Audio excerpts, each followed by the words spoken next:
two-part video. Sal, you wave to the camera. There we go. He's involved. Okay, so this is going to be a two-part video. In part one, we're going to talk about basically what is a typical or my typical landing. And then in part two, we're going to look at some different landings, just kind of different methods to approach the boat.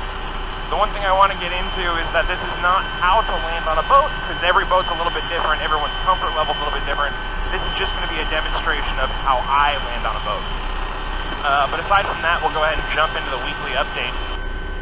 So, first of all, let me apologize for this Brillo pad on my face. One of my buddies out here, Sasha, he's leaving, and he's got like this epic Spartan beard that he's been growing out for a year. So I told him in honor of his contract ending that I would basically grow out a beard for him, and right now I'm still in the itchin' phase. I haven't quite made it to the bitchin' phase. And then aside from that, the air conditioning on the boat recently broke, so it's been hot as fuck. I've been complaining about it for a week, and the other day I got into my room and it was 35 degrees Celsius. So if you don't know what that is in Fahrenheit, take that number, multiply it by 1.8, add 32, and the answer is fucking hot.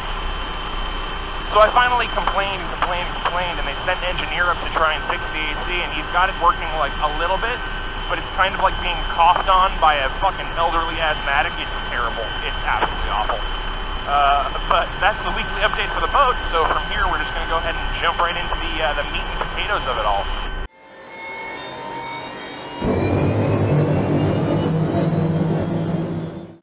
So like I was saying, everyone's comfort level is a little bit different. I will say it's going to take time for you guys to get comfortable landing on a boat. It's not a normal landing. It's not something that you learn in flight school.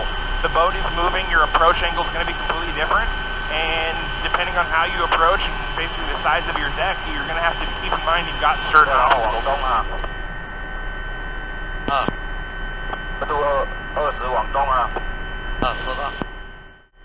Okay, where were we? So, if you've watched any of my YouTube videos, you've seen that my deck my helideck is pretty small. God, that kind of sounds wrong, doesn't it? Ladies and gentlemen, you heard it here first, I've got a small deck. So, keeping that in mind, I've got obstacles that come off the front edge of the deck. We're talking antennas that stick up something like 18 to 24 inches.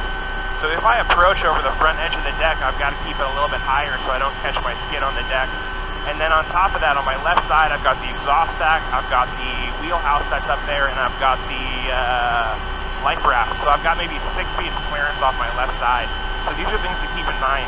Other boats, larger boats, Japanese boats, have a much larger deck, so you've got a lot more room to kind of, I guess, maneuver yourself. Not that it matters, because realistically, when you come into land, you've got one landing spot. The straps are only in one place, that's where the helicopter's got to go. So in this approach, what you're going to see is basically I'm going to come in at an angle, and once I get kind of parallel with my spot, I'm just going to slide the helicopter in place.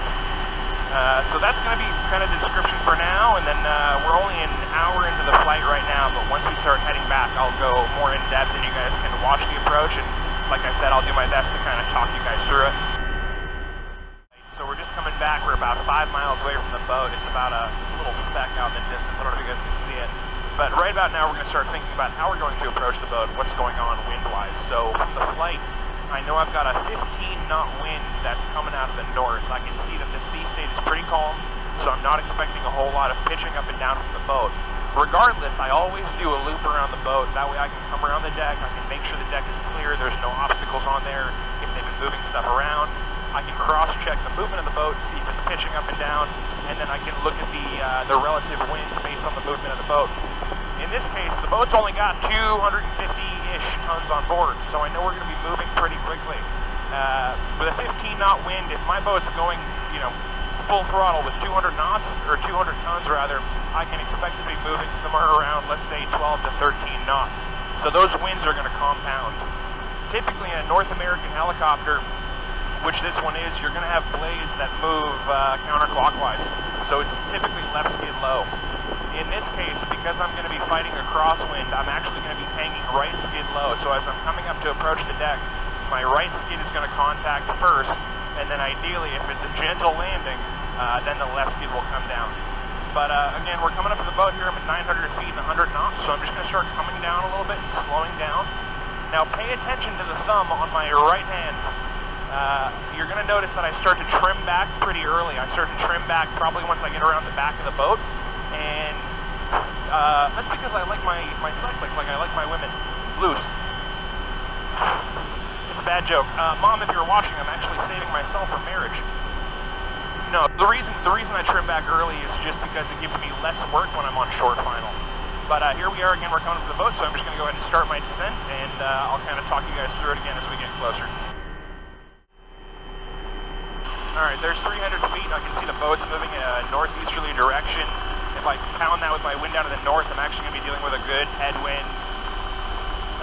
Landing site's clear, a bunch of guys on the deck, so we're just going to loop around here and set up for the approach.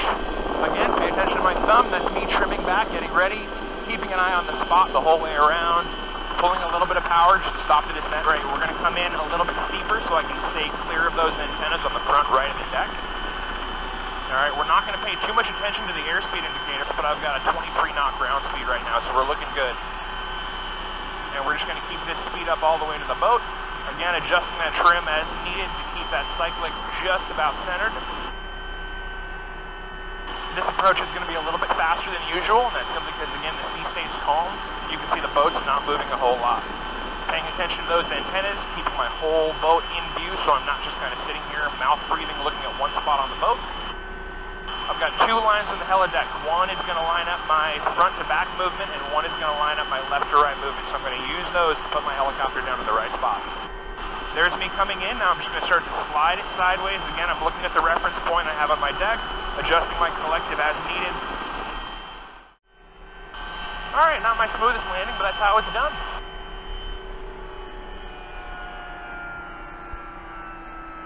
Shutdown procedures, again, throttle goes to idle, frictions come on, and we're just going to bring that cyclic down to the neutral position and start to turn our radios off. So that's how it's done, guys. Thanks for watching. If you have any questions, please feel free to message me, and as always, please like and subscribe to these videos so we can keep growing the channel. You call that a landing?